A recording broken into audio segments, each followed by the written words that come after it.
രാഹുൽ ഗാന്ധി ഇരിക്കുന്ന കൊമ്പ് മുറിക്കരുതെന്ന് CPI Rajya Sabha parliamentary party leader advocate P Santhosh Kumar M P. ഇടതു ബിജെപി ഡീൽ എന്ന് രാഹുൽ ഗാന്ധി പറയുന്നത് വെറും വാചകമണി മാത്രം. കേരളത്തിൽ വരുമ്പോൾ രാഹുലിന് പ്രത്യേക സിൻഡ്രോമാണ്. കണ്ണൂർ പ്രസ് ക്ലബ്ബിൽ മീറ്റ് ദ ലീഡർ പരിപാടിയിൽ സംസാരിക്കുകയായിരുന്നു അദ്ദേഹം. ആ കാര്യങ്ങള് വളരെ കൃത്യമായി ഇതിനകം LDF വിശദീകരിച്ചിട്ടുണ്ട്. ജമാഅത്തെ ഇസ്ലാമി എന്ന് പറയുന്ന ഒരു സംഘടനയോ ഇനി നാളെ ഏറ്റവും കടുത്ത LDF എതിരാളിയോ പിന്തുണ പ്രഖ്യാപിക്കുന്നു എന്ന് പറയുന്നത് കൊണ്ട് മാത്രം അത് ഏകപക്ഷം മാത്രമാകുന്ന കാര്യമാണ്.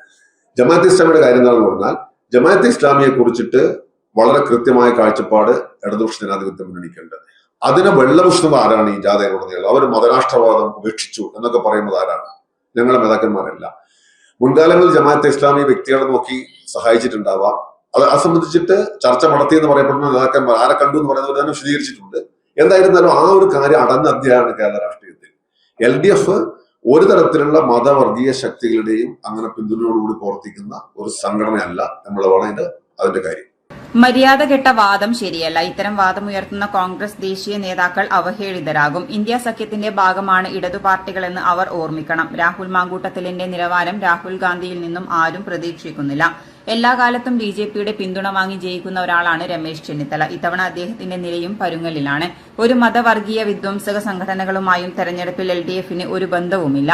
പോറ്റിയെ കേറ്റിയെ എന്ന് പാടുന്നവർ പോറ്റി പെറ്റമ്മയുടെ അടുത്തിരിക്കുന്നതിനോട് കൂടി പറയണം. കേരളത്തിൽ മൂന്നാമതും LDF അധികാരത്തിൽ വരുമെന്നും സന്തോഷ് കുമാർ പറഞ്ഞു. Press club president C. Sunilkumar അധ്യക്ഷത വഹിച്ചു. Secretary Kabeer Kannadiparamba, treasurer K. Satheesan എന്നിവർ സംസാരിച്ചു. City news, Kannur.